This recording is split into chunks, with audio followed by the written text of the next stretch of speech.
Apa katamu? Vero marah sambil menggebrak meja, wajahnya kesal sampai memerah. Satu kotak dihargai 14 juta itu sudah terlalu murah. Jika diturunkan lagi bagaimana keluarga Chen kami mendapatkan keuntungan? Oh, kamu yang berhubungan langsung dengan grup Diamond Bling, kamu bisa mendapatkan harga 10 juta, kenapa kamu tidak bekerja keras dan menekan harganya lagi? Tidak, mungkin kamu sudah berhasil menurunkan harganya, hanya saja kamu tidak ingin memberitahukannya saja. Misalnya, grup Diamond Bling baru saja menjual 10 juta per kotak padamu, dan ketika berpindah tangan kamu langsung menjual dengan harga 14 juta. Seperti ini sudah berapa banyak keuntungan yang kamu dapat? Perlukah aku membantumu untuk menghitungnya? Victor tersenyum dingin, kedua tangannya menyilang di depan dadanya dan berkata, tidak heran Tuan Chu berkata ia ingin memulai bisnisnya sendiri. Memiliki pacar yang bisa menghasilkan uang seperti dirimu, siapapun akan memilih untuk merintis usahanya sendiri. Namun di sini hanya kamu yang menghasilkan uang, bukankah itu tidak memiliki hati nurani? Kamu. Dasar kamu mulut berbisa, amarah Vero memuncak dan hampir membuatnya pingsan. Dia tidak pernah membayangkan bahwa obat-obatan anti kanker berbiaya rendah yang telah ia usahakan dengan susah payah ternyata menjadi sarana bagi orang lain untuk mendapatkan keuntungan yang besar. Namun dia juga tidak dapat mengeluarkan bukti untuk membuktikan semua itu, karena hal-hal seperti penetapan harga merupakan rahasia perusahaan dan tidak dapat dibocorkan sesuka hati. Sudahlah, tidak bisa mengatakan apa-apa, aku sudah tahu aku tidak salah menebak, kamu benar-benar kejam. Victor menghela napas dan bangkit. Kalau begitu, maka tidak ada yang perlu dibicarakan, obat ini akan tetap dijual dengan harga saat ini. Yah, aku harap itu tidak akan menunda pengobatan mereka karena mereka tidak mampu membeli obatmu.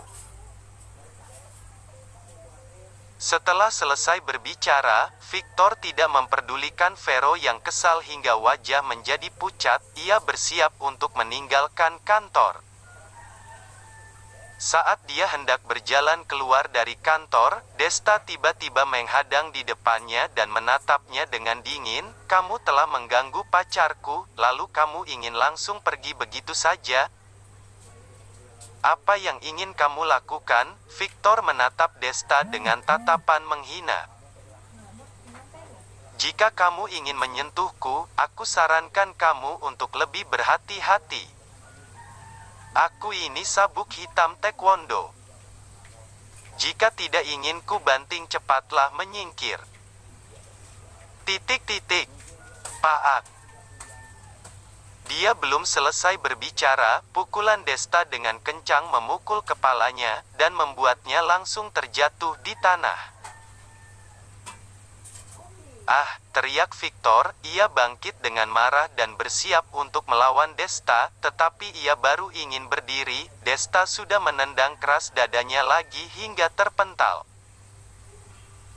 Terdengar suara, boom. Victor menabrak lemari kabinet kantor, ia terengah-engah dan hampir kehabisan nafas. Kamu yang seperti ini. Sabuk hitam taekwondo. Bisakah jangan membuat lelucon? Desta melirik Victor dengan jijik. Vero, ayo, masih ada banyak tempat untuk menjual obat anti kanker. Jika satu RS tidak bersedia menerima harga ini, kita bisa pergi ke rumah sakit lain untuk menjualnya. Vero mengangguk dan meraih lengan Desta lalu pergi. Bukannya ia ingin melepaskan pasien kanker di satu RS itu, tetapi hal-hal yang dilakukan Victor, dan kata-kata yang dia ucapkan benar-benar telah membuatnya marah. 10 juta adalah harga modal untuk keluarga Chen. Ia mengambil harga obat anti kanker dari grup Diamond Bling. Jika dijual ke rumah sakit, pasti harus menaikkan harganya. Jika tidak, keluarga Chen tidak memiliki keuntungan, dan nyonya besar Chen pasti tidak akan membiarkannya. Dan pada dasarnya, rumah sakit pasti menaikkan beberapa ratus ribu. Jadi meskipun ia sudah menekan harga barang dengan harga yang sangat rendah pun, pada akhirnya ketika dijual kepada pasien, harga terendah yang bisa didapatkan pasti akan berkisar di antara 14 juta sampai 16 juta. Sekarang Victor entah tahu dari mana harga pembelian dari grup Diamond Bling. Sungguh tidak menyangka ia benar-benar menawar seharga 10 juta, bahkan masih memintanya untuk menjualnya ke rumah sakit seharga 4 juta. Ketika itu, ia akan menjual kepada pasien seharga 16 juta. Dia pasti sudah gila memikirkan uang.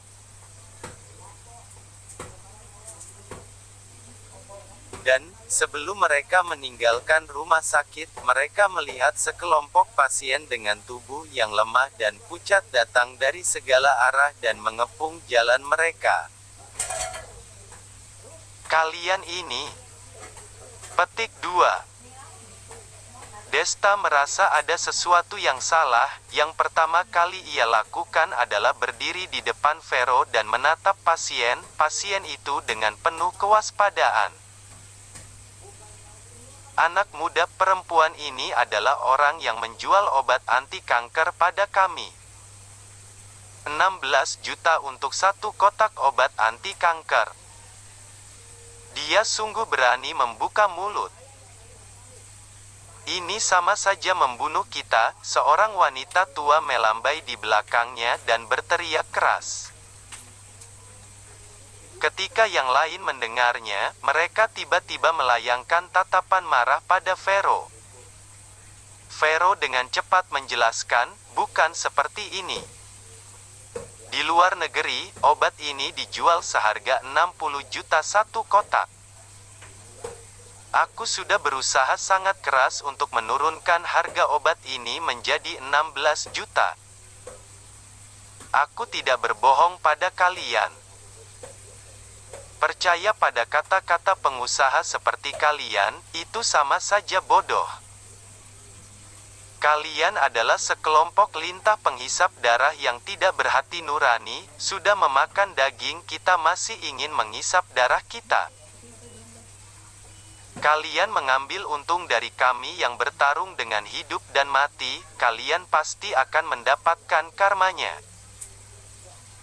Wanita tua itu berteriak dengan kencang, dan akhirnya duduk di lantai. Ia mulai menangis. Wajah Vero pucat dan seluruh tubuhnya gemetar. Ia sudah memikirkan pasien-pasien ini. Mengapa ia berakhir seperti ini? Tidakkah pasien ini memperhatikan harga obat anti kanker di luar negeri? Desta juga memikirkan masalah ini. Dapat dipastikan bahwa pasien kanker tidak akan hanya tinggal di negara ini untuk bertahan hidup. Mereka pasti akan mencari tahu harga obat anti kanker di berbagai tempat, dan kemudian memilih harga yang dapat mereka terima untuk dibeli. Waktu itu, Vitrakvi yang populer di seluruh negeri, bukankah menjadi terkenal di bawah kondisi seperti ini juga? Oleh karena itu, pasien-pasien ini tidak mungkin tidak tahu seberapa mahal obat anti kanker yang dijual di dunia, tetapi pada saat ini mereka masih bersatu untuk membuat masalah. Itu jelas untuk tujuan yang lain.